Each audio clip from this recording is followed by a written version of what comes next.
صل على محمد وآل محمد وعجل बराए सलामती इमाम ज़माना बावाज़ बुलंद सलवात।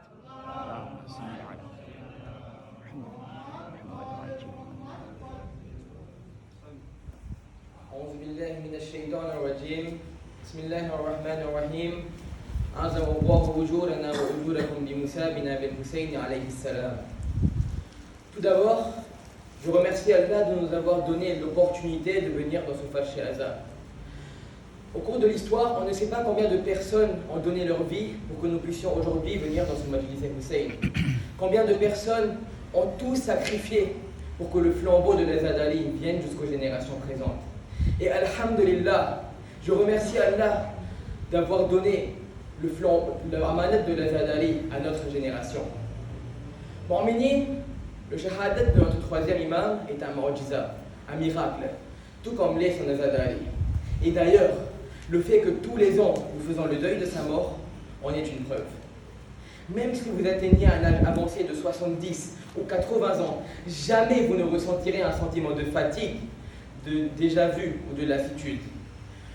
Tous les ans, il y a une nouvelle âme. Tous les ans, il y a une nouvelle flamme.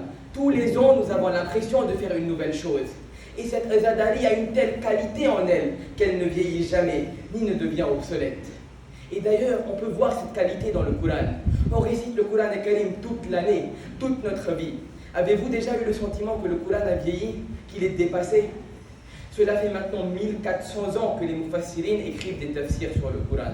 Certains d'entre eux ont plus de 70 ou 80 ans et ils ont commencé à écrire le Coran à l'âge de 15 ou 20 ans. Et déjà à cet âge-là, ils lisaient le Coran avec une profondeur et une compréhension plus importante qu'une personne ordinaire de 50 ans.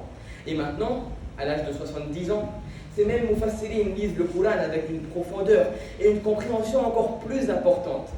Mais ce n'est pas pour autant qu'ils arrêtent de l'étudier.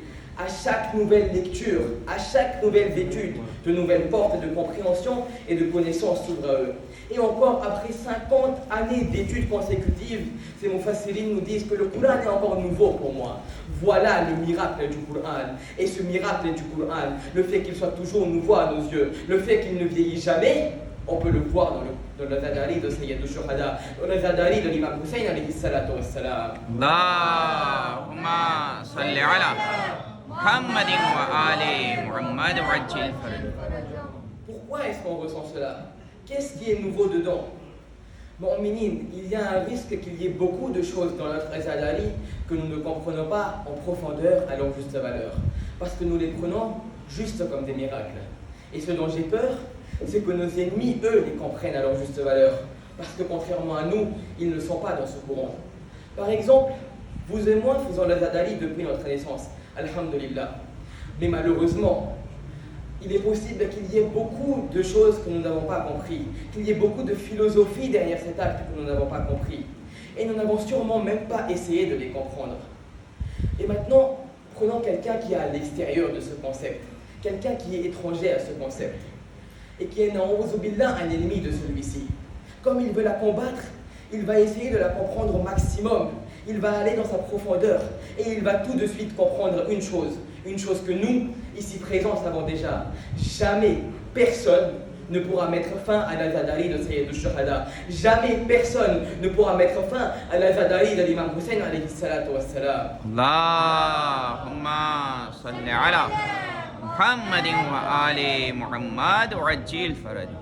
Comme personne ne pourra mettre fin au Coran, nous le savons et nos ennemis le savent aussi.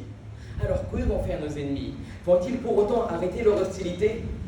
Si vous regardez l'histoire, Pharaon a été témoin de 7 miracles de Nabi Moussa.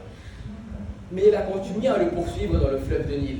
Il a vu que Nabi Moussa a écarté l'eau d'un coup de bâton. À ce moment, qu'est-ce qu'il aurait dû faire? S'il aurait été un ennemi avec un minimum de logique, avec un minimum de bon sens, il n'aurait pas essayé de traverser.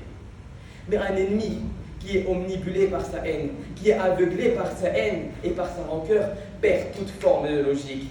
De la même façon, s'il y aurait eu un ennemi logique de la Zadari, de notre imam, il aurait compris qu'il doit renoncer à ce combat. Il aurait compris que combattre la Zadari est inutile. Parce que beaucoup d'ennemis plus puissants que lui ont déjà essayé de combattre le Zadali et ils ont tous été anéantis. Combien de Imam Barga ont été détruits? Combien de Azadar ont été massacrés? Combien de rosaires de nos imams ont été bombardés? Ont-ils pour autant réussi à arrêter le Zadali de l'imam Hussein? Ont-ils pour autant réussi à réduire notre flamme pour le Zadali? Au contraire, à chaque nouvelle tentative d'anéantir cet Azadali, la flamme de l'Azadali augmentait de plus en plus et les Azadars, eux, revenaient plus nombreux et plus forts que jamais. Pourtant, ces ennemis ne renoncent pas, ils s'accrochent et ils deviennent omnibulés par leur haine.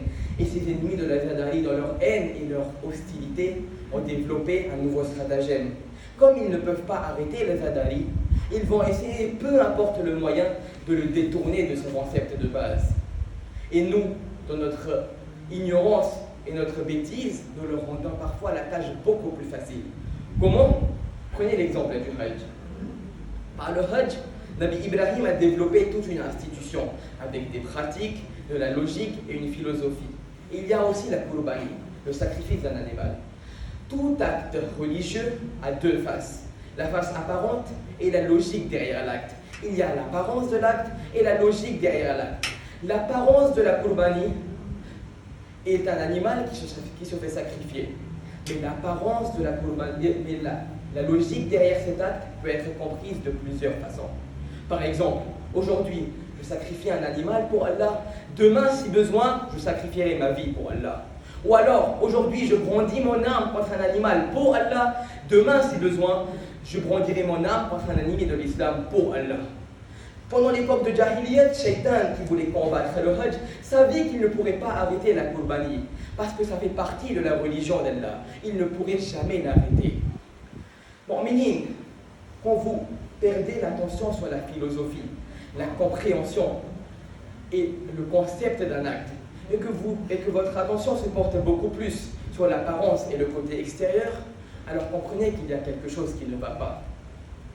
Shaitan a complètement détourné le concept de Qurbani en mettant dans la tête des gens qu'après avoir sacrifié l'animal, il fallait pendre sa chair sur le mur de la Kaaba et remplir son mur de sang. Et remplir son mur de sang. Shaitan, quand il a attaqué la Qurbani,